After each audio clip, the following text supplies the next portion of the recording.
రాయగడ మజ్జి గౌరమ్మ దర్శనానికి వెళ్లిన హైదరాబాద్కు చెందిన ఓ కుటుంబం సరదాగా పక్కనే ఉన్న నదిలో గడుపుతుండగా అదుపు తప్పి కాలు జారి నదిలో ఒక చిన్న పాప పడిపోయింది.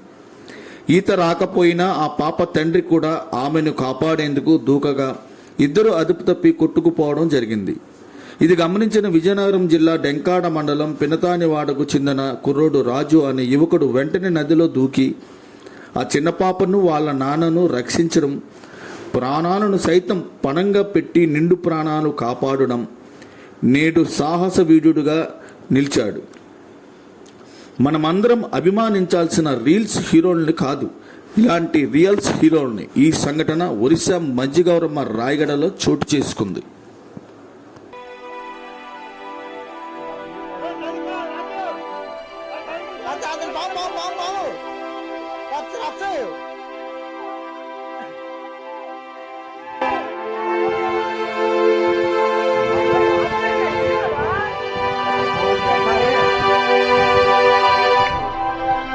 Raya.